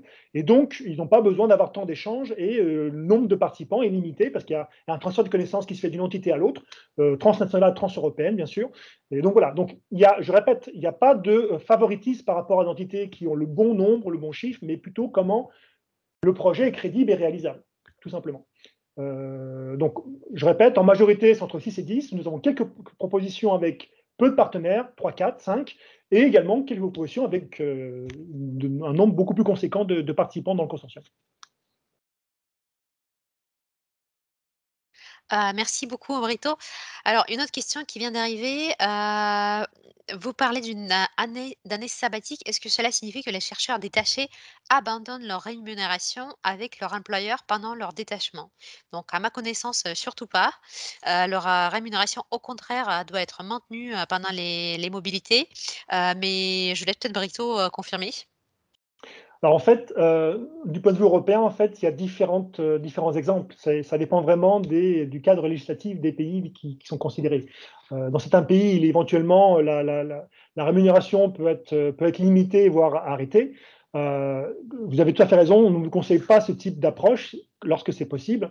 Nous sommes toujours sous le flag, sous le chapeau des actions de Marie-Soleil Curie, dans lequel on met en avant les meilleures conditions possibles pour les chercheurs. Donc c'est vrai que si un chercheur doit, déjà nous avons affaire à du personnel détaché, donc par définition c'est du personnel, donc normalement il doit toucher son salaire par rapport à son cadre de contrat, soit un contrat d'emploi, soit un contrat spécifique avec l'entité qui le détache. Et d'autre part, lors du détachement, je répète, il ne faut pas que le chercheur, son premier souci, c'est de savoir ce qu'il va manger, où est-ce qu'il va dormir. Ça serait le comble. C'est plutôt de dire, voilà, quelle idée je peux mettre en place, j'ai ce problème scientifique, comment je peux le réaliser. Et le côté, j'aurais tendance à dire, administratif ou un peu trivial, devrait être déjà pris en compte avant le détachement et ne pas être dans l'état d'esprit ou dans la tête du chercheur qui est détaché. Donc, si, dans le meilleur des cas, dans la moitié des cas, oui, conserver le salaire. Parfois, dans les cas très spécifiques, dans certains pays, il y a une règle locale qui fait que, et dans ce cas-là, nous pouvons contribuer grâce à ça, mais s'il vous plaît, que ça ne devienne pas la norme.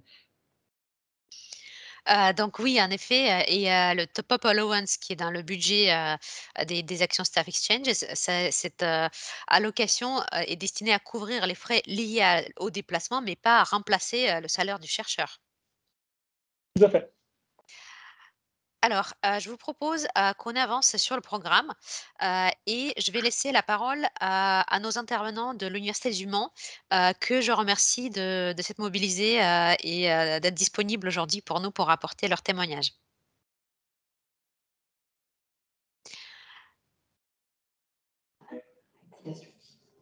Bonjour. Bonjour, est-ce que vous nous entendez? Est-ce que ça marche? Oui. Ah, parfait, merci. Oui. Alors, je suis Hélène Derechowski, je suis chef de projet européen de recherche au Centre d'appui au projet européen Europe de l'Université du Mans. Donc, je suis accompagnée de mon collègue Thomas Hoffman, aussi chargé de projet de recherche européen, et Emmanuel Billard, qui est project manager de 2 projets RISE en cours à l'université. J'ai juste fait une petite slide de présentation, je vais juste introduire rapidement les 4 projets qui sont actuellement en coordination à l'université. Et ensuite, je laisserai la main à Anthony Larcher qui parlera du projet Espéranto plus spécifiquement. Est-ce que c'est possible de partager la slide? Je me décale parce que c'est sur un autre ordinateur. Je ne sais pas si c'est... C'est la petite télé. La télé avec la flèche. Là quoi? À gauche. À gauche. À gauche, c'est là. Ça. Ah, d'accord. Voilà, pardon, excusez-moi. Alors, par contre.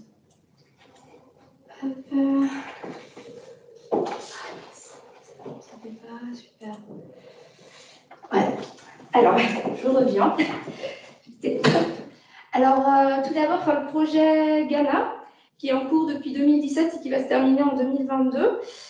C'est un projet qui réunit 25 partenaires issus de 13 pays différents et donc qui collaborent ensemble pour déterminer la biodiversité biologique et chimique des diatomées du genre Aslea en utilisant des approches biologiques, physiologiques et génomiques. Donc l'objectif à plus long terme est de pouvoir développer leur production en masse pour des applications industrielles très variables, viables, soit dans l'aquaculture, la cosmétique ou l'alimentaire par exemple. Donc le coordinateur à l'Université du Mans est Jean-Luc Monget et le project manager Emmanuel Billard, qui est à côté de moi.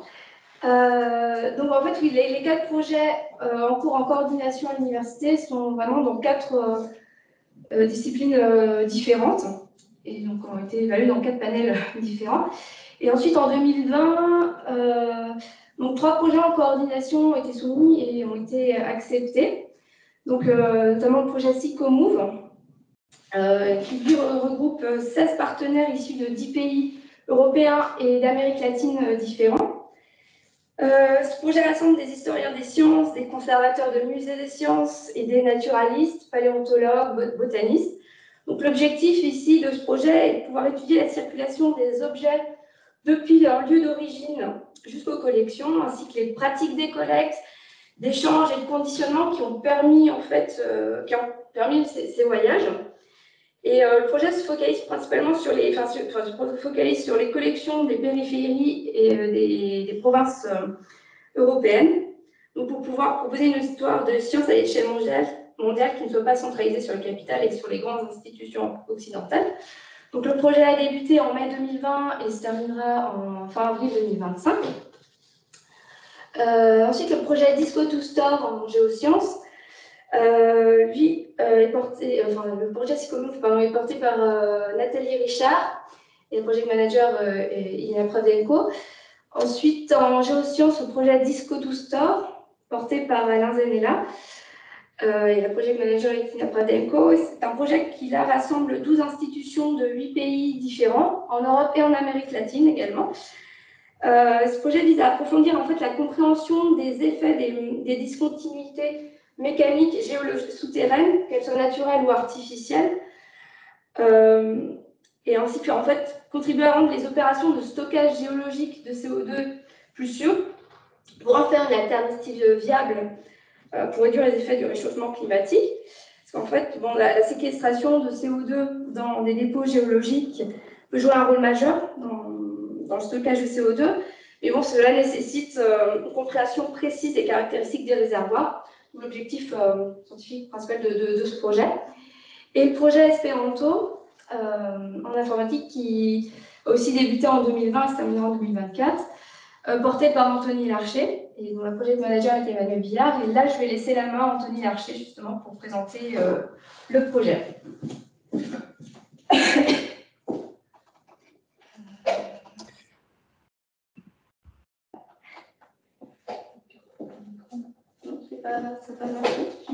Oui, merci.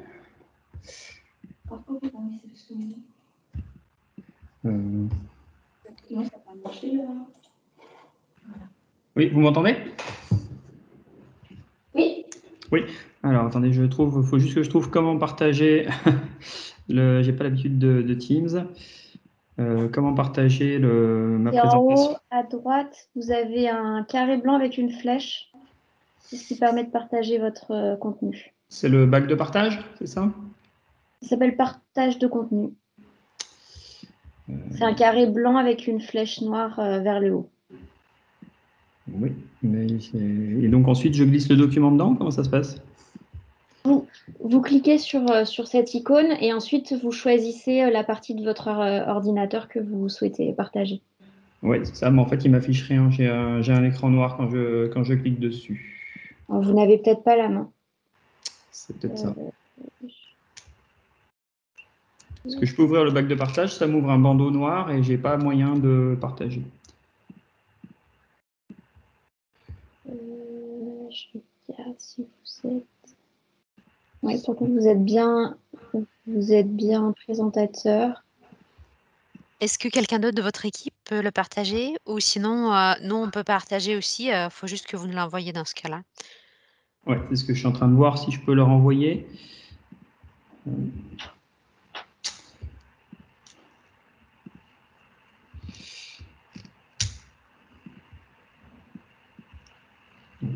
J'ai un problème, j'ai mon Teams qui a fait planter tout mon ordi. Sinon, je peux vous faire la présentation sans les slides en discutant. Ça, je pense que ça apportera pas beaucoup d'avoir les transparents. Juste que je retrouve la main chez moi. J'ai ma machine qui est complètement plantée.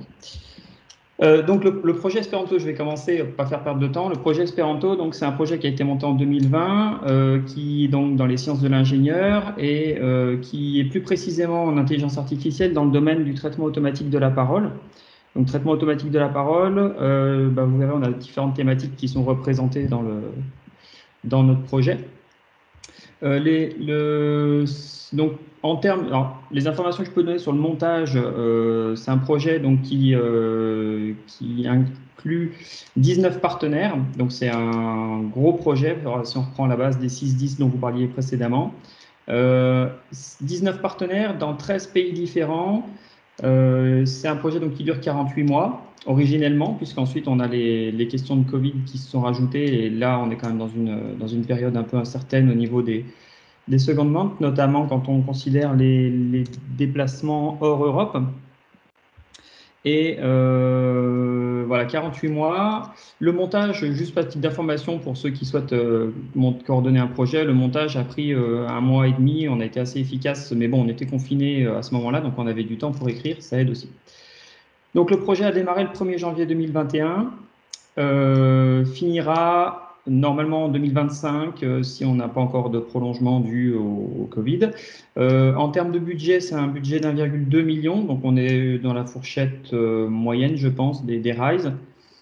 Et puis, à titre d'information, on a, donc, comme je vous disais, 19 partenaires, ça fait à peu près 70 personnes impliquées qui vont se déplacer au cours des 4 ans, et pour une durée équivalente à peu près 20 ans de déplacement si on les met bout à bout. Donc, Le Mans est coordinateur. Alors là, j'aurais bien voulu partager avec vous la carte, mais on a des partenaires en Amérique du Nord, donc à Montréal, à Baltimore, à Cuba, au Chili, en Argentine, au Cameroun, en Malaisie, en Tunisie. Donc ça, c'est pour les pays tiers. Sachant que, comme vous le disiez tout à l'heure, certains pays tiers peuvent envoyer, les règles sont différentes. Donc nous, dans notre cas, on a la Tunisie qui bénéficie de règles différentes, la Tunisie, le Cameroun et la Malaisie, donc qui, eux, peuvent envoyer du personnel dans les autres institutions, alors que Canada, États-Unis ne peuvent pas, et donc Chili, Argentine aussi peuvent. Voilà. En Europe, on a des partenaires en Espagne, en France, en Angleterre, en République tchèque et en Grèce. Donc, on a également,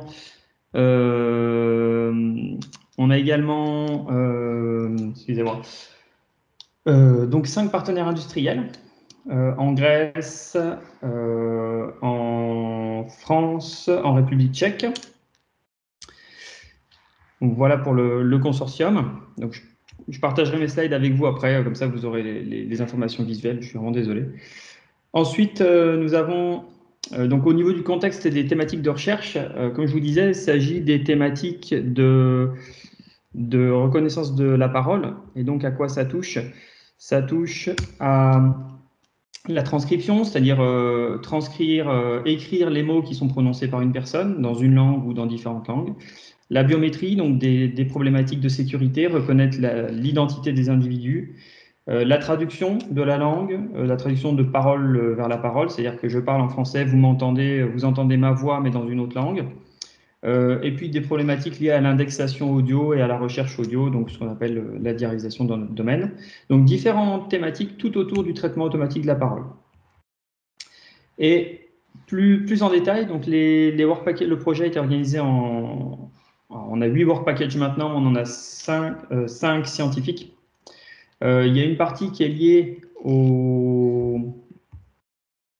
traitement des langues, ce qu'on appelle les langues peu dotées, les langues rares. Donc, on travaille avec des Camerounais, des Malaisiens, avec la Tunisie sur les dialectes arabes présents en Tunisie. Et donc là, l'objectif, il y a un objectif qui est de développer des technologies pour des pays et des langues qui n'ont pas les moyens des grandes entreprises nord-américaines et européennes, et de permettre le développement des technologies pour ces pays, pour le plus grand nombre, parce que c'est quand même des langues, même s'il y a peu de moyens financiers, c'est des langues qui sont parlées par un très grand nombre par une grande population. Donc voilà la première thématique. Donc là, c'est directement dans le thème de l'open science demandé par l'Europe. Donc ça entraîne de la collection de données. Alors en termes de collection de données, ça implique aussi un gros travail de data management, de traitement des données, notamment quand on considère qu'on collecte des données d'enfants, de patients hospitalisés ou de personnes hors Europe. Et donc, on va envoyer des données collectées en Europe, on les envoie hors Europe, collectées hors Europe, on les envoie en Europe. Bref, des problématiques qui, je pense, sont pas propres à notre domaine, puisqu'à partir du moment où on travaille sur des données, enfin nos collègues historiens au Mans doivent avoir les mêmes questions, les biologistes également. Transfert de propriété intellectuelle, transfert de données, c'est des problématiques importantes à prendre en compte quand on monte ce genre de projet. Voilà pour la première thématique. Ensuite, on a, je vais passer plus rapidement sur les autres, parce que celle-ci, je pense qu'elle touche à des points sensibles. Ensuite, on a des problématiques liées à l'intégration de l'humain dans l'intelligence artificielle, des problématiques éthiques liées à ce qu'on appelle l'explicabilité, c'est-à-dire comprendre ce que font les intelligences artificielles, comment elles fonctionnent, comment on peut les utiliser, dans quel cadre, avec quelles précautions. Il y a toute une partie aussi sur la standardisation de l'évaluation des systèmes d'intelligence artificielle. Donc là, on travaille, alors on a un partenaire français qui est le Laboratoire national de métrologie, qui est un EPIC en France, et qui travaille sur l'évaluation et la standardisation des technologies. Et hors de nos partenaires, on a aussi le NIST, donc le National Institute of Standards and Technology américain, qui est un organisme fédéral américain qui n'a pas le droit de participer au projet RISE, non pas à cause des règles européennes, mais c'est la politique américaine qui lui interdit de travailler dans ce cadre de projet. Néanmoins, il collabore avec nous et l'idée, c'était de mettre en place, avec donc, le NIST et puis le CONICET en Argentine, de mettre en place des standards d'évaluation pour les systèmes d'intelligence artificielle. Et puis ensuite, on a alors un autre point sur lequel je vais passer un peu plus de temps, sur ce qu'on a appelé ça Fostering the Community. C'est un work package qui est dédié justement à la création et l'animation de la communauté scientifique dans notre domaine. Qu'est-ce que ça implique? Ça implique la création de ressources pour la formation des masters, des doctorants, des chercheurs également, des gens en activité. Donc, la création de ressources, ça peut être la collecte de données, comme je l'ai dit précédemment, ça peut être la création de cours en ligne, de supports, de logiciels libres, la mise à disposition de matériaux pour la recherche. Donc, ça touche énormément à tout ce qui est open science, avec le développement de logiciels open source, avec la mise à disposition de tout ce matériel, et bien sûr des publications scientifiques, ça va de soi. Et donc, dans le cadre de ce Work Package, une des spécificités de notre projet, je ne sais pas si ça se fait dans d'autres, c'est qu'on a des déplacements groupés. Donc, on s'est allié avec l'Université Johns Hopkins aux États-Unis, qui organise depuis 25 ans des workshops tous les ans, financés par des entreprises privées, et qui réunissent une cinquantaine de chercheurs venant du monde entier qui sont sélectionnés et qui viennent travailler sur une thématique à déterminer chaque année. Donc la thématique est déterminée par la communauté en fait de ces chercheurs.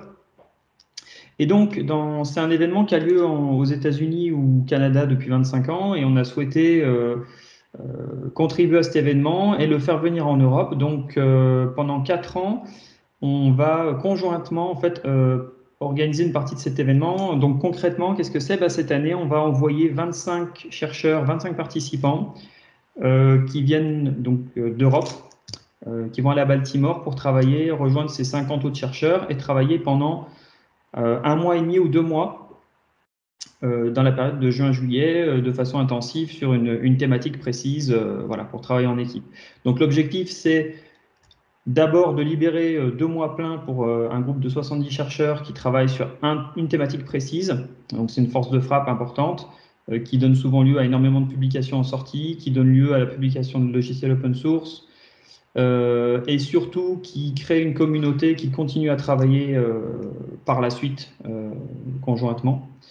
Donc pour ce point-là, donc l'année prochaine, enfin 2022, ce sera à Johns Hopkins, à Baltimore. En 2023, cet événement sera intégralement au Mans. 2024, ça sera à Baltimore encore une fois, et 2025, ça sera en République tchèque à Brno, qui est un de nos partenaires.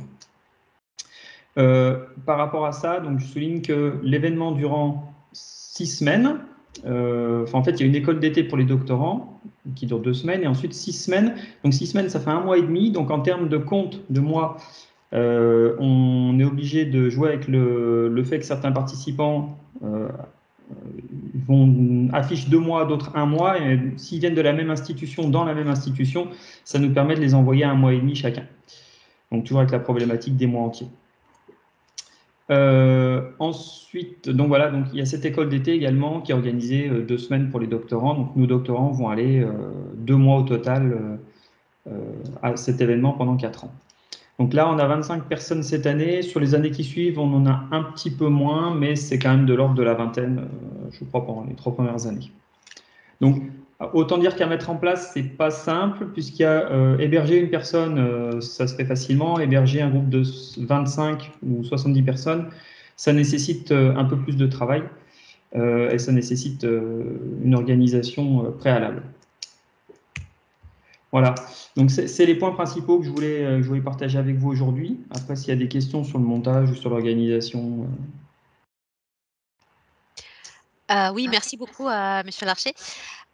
Peut-être que vous pouvez, si vous pouvez donner quelques conseils aux candidats de cette année, basés sur votre expérience pour le montage. Qu'est-ce qu'il faut anticiper? Qu'est-ce qui mérite une attention particulière?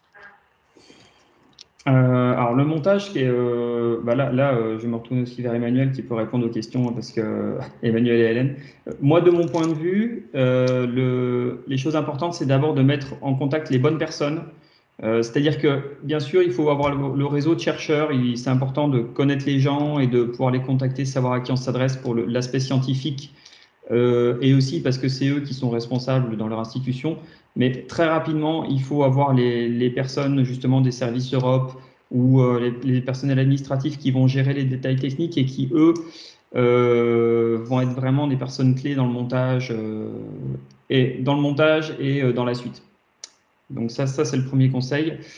Après, j'entendais sur les nouveaux programmes, le programme, on nous demande pas d'afficher un Gantt complet avec tous les déplacements par personne. Je vous avoue que, vu d'aujourd'hui, je ne sais pas ce qu'en pensent mes collègues, mais c'est déjà compliqué quand tout est planifié. S'il y a une liberté par institution, ça ne doit pas forcément faciliter les choses. Donc, j'aurais tendance à conseiller quand même d'avoir une vision claire de qui part, quand et où, pour au moins avoir un guide, parce que ça évitera de se retrouver en dernière année de projet avec tous les déplacements à faire et à organiser en même temps ces ça peut vite être compliqué. Voilà. Pas tout en être, justement. Non, il y a juste des secondes. Je sais pas, Emmanuel, tu veux rajouter quelque chose? Non, j'abonde dans le même sens que c'est quand même plus simple d'avoir une première vision des futures secondes mains, oui. Je vais aussi confirmer, parce qu'on a aussi accompagné le montage des 2 autres projets. Effectivement, pour tous les projets, ces projets, il y a une vision, dès le montage, une vision des mobilités prévues avec les personnes derrière. Alors, bien évidemment, on est conscient que dans la réalité, ça va changer un peu. Mais bon, et ça permet de bien identifier qui doit partir, qui souhaite partir, et d'avoir un fil directeur tout au long du projet. Sachant qu'il est quand même pas facile pour chaque chercheur d'avoir sa vision à 4 ans. Non, ça nécessite. Alors, justement, quand on voit planifier à 4 ans, notamment quand on veut envoyer des doctorants ou des postdocs, c'est compliqué parce qu'ils ne sont pas forcément déjà recrutés. Donc, on est obligé d'anticiper en disant, voilà, cette année-là, on va travailler sur ce projet, avoir une vision à 4 ans de qui va travailler sur quoi dans 4 ans. Ça nécessite quand même que le porteur du projet dans l'institution, le responsable, ait cette vision-là et que ça soit bien mettre les choses au clair au début en disant, voilà, on planifie quelque chose pour dans 4 ans. Ça veut dire qu'il faut s'assurer qu'il y ait les ressources à ce moment-là et qu'il faut que ça soit pris en compte. Ce qu'il faut que chaque partenaire garde en tête, c'est son pool de secondment et de se dire, bah voilà, là, en 4 ans, je vais envoyer tant de personnes à tel endroit. Et après, bon, les noms peuvent changer, mais que chaque partenaire garde bien ça en tête. Merci beaucoup. Alors, juste une autre question. Votre projet a une forte dimension internationale et comment justement vous gérez les secondments des personnels venant des pays tiers, donc de les partenaires de votre projet? Est-ce que c'est les bénéficiaires qui gèrent ce budget ou est-ce que vous avez transféré une partie du budget à ces partenaires? Non, c'est tout centralisé chez les bénéficiaires. Et les secondies qui arrivent chez un bénéficiaire sont payées directement par le bénéficiaire qui va les accueillir et qui a du coup les frais de recherche associés aussi directement. Et par contre, quand on envoie quelqu'un dans un pays tiers, donc on paye nos chercheurs et on paye l'institution hôte sur facture. D'accord, merci.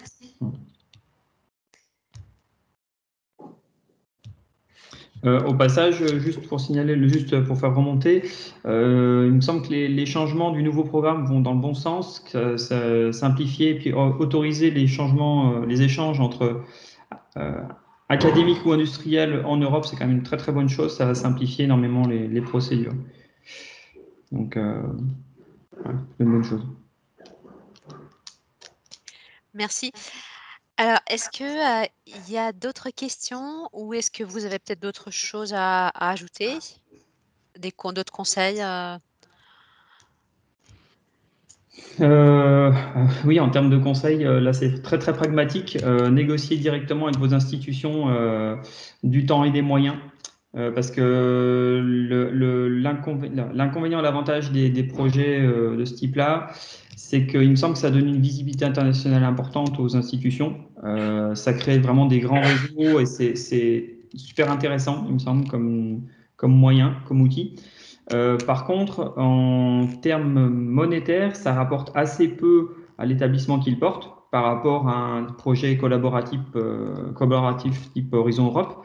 Et ça, c'est quand même très très mal pris en compte, en tout cas au niveau français par les universités. Je ne peux pas juger des autres institutions, mais les universités ne mettent pas vraiment les moyens pour coordonner ce type de projet, puisque le budget qui est ramené est quand même moins important.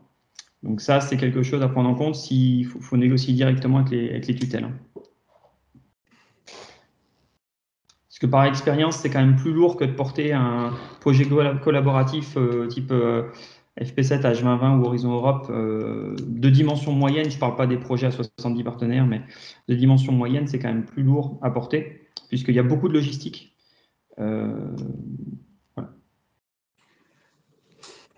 Effectivement, oui, donc il y a ces avantages et ces inconvénients à ce type de projet. D'un côté, la gestion des missions, des secondments nécessite une logistique bien organisée et par ailleurs aussi un suivi régulier des échanges pour sur la consommation du budget. Mais par contre, comme c'est un projet qui est financé au coût unitaire, donc ça, au contraire, ça simplifie la gestion par rapport au projet C'est financé au ça. coût réel. Tout à fait. Un autre élément qui est assez particulier, je pense, pour ceux qui connaissent les projets ANR et H2020, ce qui est assez particulier, c'est le reporting, puisque le reporting s'apparente quand même pas mal au projet collaboratif, hein. Par contre, la spécificité, c'est que les financements, comme vous le disiez, on a des financements que quand les gens se déplacent. Et donc, ça veut dire que les actions du projet, qui sont vraiment financées par ce projet, sont vraiment très discrétisées dans le temps. C'est-à-dire qu'on a un moment où on a un déplacement, il se passe quelque chose, puis en plus, ensuite, sur ce work package, pendant 3 mois, il se passe rien. En tout cas, il se passe rien financé par le projet, puisque les chercheurs continuent à travailler, mais pas sur des fonds de ce projet. Donc, en termes de reporting, ça nécessite de faire une sorte de lissage dans le temps par work package pour avoir une vision un peu plus globale de ce qui se passe. C'est quand même assez particulier par rapport à un projet où on a un financement étalé sur 4 ans et il y a une continuité, quoi. Là, il y a un aspect discret qui est particulier à gérer. Oui, merci. Alors, juste encore une petite question. Comment vous avez fait pour trouver vos partenaires, en fait, pour construire votre consortium? Est-ce que vous êtes parti de votre réseau déjà existant? Ou est-ce qu'il y avait certains partenaires qui ont dû être identifiés en cours de montage? Alors, très, très clairement, moi, je suis parti d'un réseau, de mon réseau. Il y a des gens avec qui je voulais travailler depuis un petit moment, d'autres avec qui je travaillais déjà. Donc, clairement, le montage du RISE, ça a été fait pour permettre de travailler avec des gens avec qui, pour l'instant, il y avait des volontés, mais pas de moyens, notamment les collègues en Amérique du Nord ou en Amérique du Sud.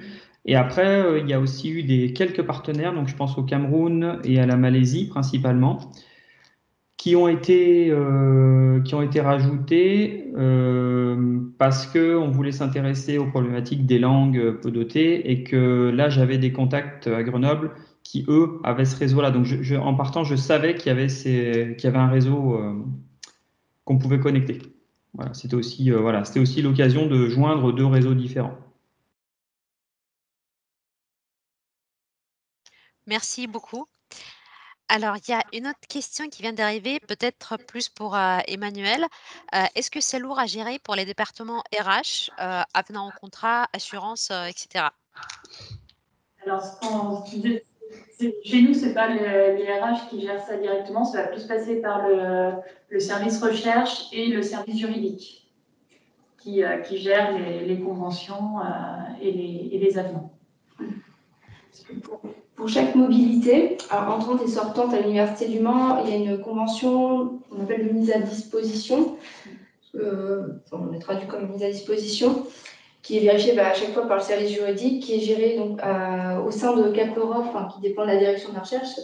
Nous avons une chargée de gestion des projets européens, Julie D'Angelo, qui n'a pas pu être là aujourd'hui, et du coup qui s'assure de la conformité de ces accords, de ces conventions et le suivi des contrats, des pièces justificatives. Alors, la chose qui peut prendre beaucoup de temps chez nous, en tout cas, c'est le passage, pour certains, quand on accueille quelqu'un, c'est le passage par la préfecture. Donc, prévoir les délais assez grands pour faire toutes les démarches administratives. Et puis maintenant, il y a aussi tous les laboratoires qui sont ZRR. Voilà. Ils comprennent quelque chose. Oui. Ouais, ça devient un vrai problème. Il y a une vraie difficulté. Donc effectivement, oui, il y a certains aspects comme ça qui est important que vous mentionniez et que les bénéficiaires doivent anticiper pour accueillir, les scientifiques étrangers. Et donc les pratiques peuvent varier aussi d'un établissement à un autre. Certains ont des cellules dédiées à ça. Sinon, vous avez aussi des relais, Euraccess, dont certains, qui, fournissent ce genre de service notamment pour les visas, obtention de carte de séjour, et cetera. Merci beaucoup, pour ce témoignage. Alors là, je pense qu'on va passer à la dernière étape de notre, session d'information, qui est, la discussion ouverte. Donc n'hésitez pas donc, à poser, vos questions à tous nos intervenants, l'Université du Mans, Brito Ferreira ou équipe PCN. On est là pour ça. Et merci encore, beaucoup à tous nos intervenants, pour, vos présentations, très riches et très utiles.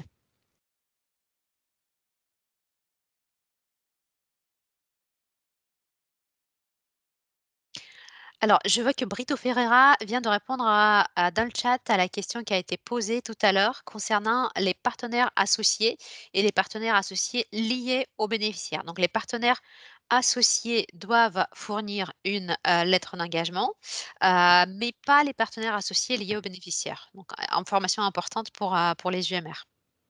Merci, Brito.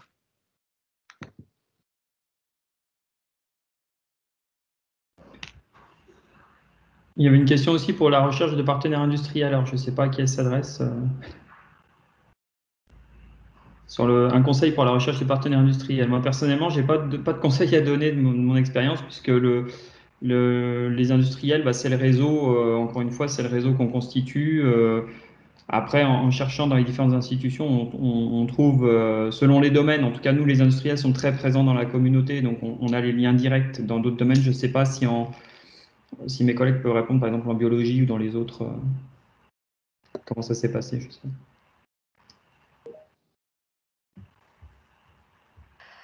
Effectivement, une des manières, peut-être la meilleure, c'est de passer par votre réseau. C'est aussi peut-être, une, façon la plus fiable de contacter quelqu'un avec qui, quelqu'un de votre réseau a déjà travaillé. Sinon, il y a aussi des possibilités, donc il y a l'outil de recherche de partenaires sur le portail du participant. Il y a aussi le réseau Entreprise Europe Network, qui, peut, voilà, soit vous pouvez les contacter directement, soit vous pouvez passer par nous, le PCN. Vous pouvez aussi solliciter la chambre de commerce, ou une agence d'innovation, régionale qui, souvent fait partie de ce réseau. Et donc enfin, vous pouvez aussi essayer de contacter les entreprises qui ont déjà bénéficié de ce dispositif, sous les appels précédents. Donc ces données, ils sont publics et si vous ne savez pas où les trouver, nous, on peut, vous les transmettre.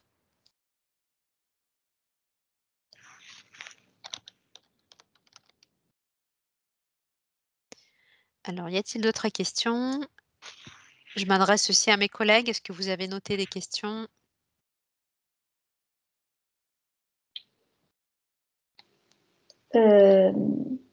J'ai une question pour revenir donc à Monsieur Ferreira pour revenir sur l'échange intra-européen dans le même secteur qui est limité à un tiers des échanges éligibles. Est-ce que c'est au niveau global du projet ou est-ce que c'est au niveau de la personne qui part en seconde main? C'est au niveau global du projet. Donc ça revient un peu à ce que j'ai dit précédemment. Lorsque vous faites votre plan, si jamais il y a des échanges qui ne se réalisent pas, automatiquement la part un tiers va diminuer de fait. Mais quand je dis échange éligible, ça intègre également, dans le cas où il y a des pays tiers qui sont éligibles au financement, ça intègre également ces échanges-là. Donc le tiers, vraiment, c'est sur l'enveloppe globale du financement total. Je vous remercie. Et par rapport au montant qui est versé par mois, la fameuse top-up allowance, est-ce que vous pourriez nous confirmer ou infirmer qu'il ne s'agit vraiment pas d'un complément de salaire, mais véritablement d'un montant qui permet simplement de couvrir les frais, les dépenses qui sont liées à la mobilité? Et donc, on n'est vraiment pas là pour du complément de salaire, mais simplement pour, voilà, on couvre le logement, les frais de subsistance, le voyage, voilà, tout ce qui est lié à la mobilité. l'assurance, etc. Tout à fait. En fait, la réponse que l'on donne en général, c'est qu'il faut considérer quel est le meilleur intérêt du chercheur ou du personnel. Dès qu'on commence à parler de complément de salaire, automatiquement, il y a des taxes et des impôts à payer. Bien sûr, dans le cadre législatif national, évidemment. Donc, ça dépend vraiment des pays. Dans certains pays, même une contribution complémentaire, une top-up allowance, est éligible, est taxable. Ça dépend des pays. Mais je reviens sur ce que vous venez de dire. Typiquement, lorsqu'il y a complément de salaire, automatiquement, ça déclenche des choses. Donc, s'il est possible, dans le cadre législatif, dans le cadre national, d'éviter cela, je répète, dans l'intérêt du chercheur et du staff, voilà, c'est mieux. Et pour être tout à fait complet, les 2300 € top-up allowance pour le personnel doivent être utilisés en totalité pour le personnel. Ça ne veut pas dire qu'il doit être versé en totalité. C'est une subtilité, mais qui doit être très claire. C'est que nous, lors de l'implémentation du projet, lorsqu'on a des audits, on vérifie que le montant a été utilisé en totalité. Parfois, il n'est pas possible de verser la totalité parce que le cadre national législatif ne le permet pas, parce qu'il y a également un seuil de top-up qui est éligible. Mais dans tous les cas, il faut trouver une complémentarité. Donc, il y a des coûts qui peuvent se mettre en place. Lorsqu'on va dans des pays tiers, type États-Unis, le complément mutuel ou de sécurité sociale ou je ne sais quoi, peut être tout à fait conséquent. Et donc ça rentre définitivement dans l'allocation supplémentaire qui est versée au staff, aux chercheurs. D'accord, merci beaucoup. Merci beaucoup. Alors, il y a une autre question qui vient d'arriver de la part de l'Université du Mans. Donc, une question pour Brito Ferreira. Donc, est-ce qu'on peut utiliser une partie donc, du forfait à 1 800 €, donc des coûts à Research Training Networking Costs, pour payer le salaire d'une personne qui sera employée par le bénéficiaire si cette personne est dédiée au travail de formation et de supervision d'un chercheur venu de l'étranger? Alors donc, typiquement, et donc c'est ce qu'on faisait dans le RISE, ça va être conservé pour Staff Exchange. Lorsqu'on parle d'implémentation de projet et lorsqu'on parle d'audit, donc de contrôle des coûts, uniquement la partie allocation aux chercheurs est auditée. La partie coût institutionnel n'est pas auditée. Donc, l'utilisation de ces coûts-là est à la discrétion de l'organisation qui en a besoin. Donc, dans cet exemple précis, si vous avez besoin de cet argent, ce qui était une question, je crois que c'était la première question, pour payer un manager de projet ou éventuellement une contribution pour une supervision, voilà, c'est tout à fait possible.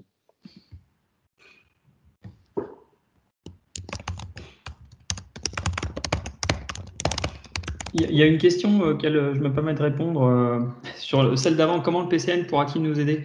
Nous, dans notre expérience, le PCN nous a déjà aidé à monter le projet, puisque, comme je vous disais, on a fait des workshops de 2 mois dans des événements tous les ans, ce qui est un peu particulier, puisque ce n'est pas quelque chose que j'ai vu dans d'autres projets. Sur les modalités, parce qu'on avait des questions, savoir si on pouvait faire venir en même temps. Par exemple, on a un partenaire industriel au Mans et donc une université, et on voulait faire venir en même temps des chercheurs académiques. Bon, ça sera plus le cas dans les nouveaux projets, mais faire venir des chercheurs académiques chez l'industriel, des chercheurs industriels chez l'académique. Donc, ces questions-là, les questions d'autorisation, si on joue un peu aux limites de l'appel à projet, clairement, le PCN nous avait aidé à répondre à ces questions-là pour être sûr que ça passe bien dans le cadre du projet. Donc, au niveau du montage, c'est clair que on a vu, je me souviens plus des autres questions, on a eu 2-3 questions au PCN qui nous avaient bien aidés. Merci, Monsieur Larcher. Alors, effectivement, le PCN peut vous aider pendant le montage pour répondre à vos questions et aussi pendant la mise en œuvre. Donc, on intervient aussi pour conseiller les porteurs de projets qui ont déjà leur projet en cours de mise en œuvre. Vous pouvez demander d'avoir un entretien avec nous. Donc, n'hésitez pas à le faire, on est là pour ça. Et sachez aussi que j'en profite pour annoncer. Alors, excusez-moi, juste quelqu'un est en train de taper sur son clavier avec un micro allumé. Merci. J'en profite pour annoncer les prochains événements qu'on organise dédiés à l'action MSCA Staff Exchanges. Donc, le 17 décembre, nous allons organiser un webinaire à conseil d'écriture. Donc, c'est un webinaire court sur 1h30 en français qui contient donc des conseils basés sur l'analyse que nous avons fait des rapports d'évaluation, de nombreux rapports d'évaluation. Et donc, c'est quelque chose qu'on fait déjà pour d'autres actions Marie Curie, qu'on a fait pour les postdoctoral fellowships, pour Doctoral Networks. Peut-être que vous avez y participé et donc vous avez l'idée de ce genre d'événement. Et donc, par ailleurs, ensuite, le 12 et le 14 janvier, nous allons aussi organiser les entretiens individuels pour les porteurs de projets coordinateurs dans le même format que ce qu'on fait aussi pour les Doctoral Networks, c'est-à-dire chaque coordinateur se présente devant un jury composé d'un membre du PCN, d'un expert évaluateur et d'un ancien lauréat. Donc voilà, ces 2 événements, ils font partie de la session de coaching donc qu'on a décidé d'appeler comme ça, pour les porteurs de projets IMCA Staff Exchanges. Donc c'était la petite parenthèse sur l'aide que le PCN peut apporter.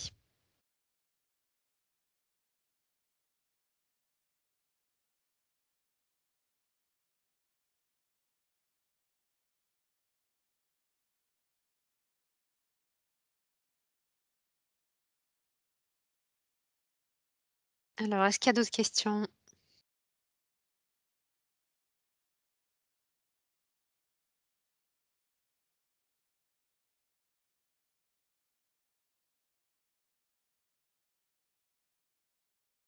N'hésitez pas à poser vos questions dans le chat. Et donc, comme j'ai déjà mentionné, cette session est enregistrée. Vous aurez la vidéo disponible sur la page dédiée aux actions Marie Curie du portail national horizoneurope.gouv.fr. Et par ailleurs, je ne sais pas si certains d'entre vous y ont participé, la Commission européenne a également organisé une journée d'information le 19 novembre dédiée à l'action MSC et Staff Exchanges qui donc a été également enregistrée et nous avons relayé la vidéo sur notre portail national.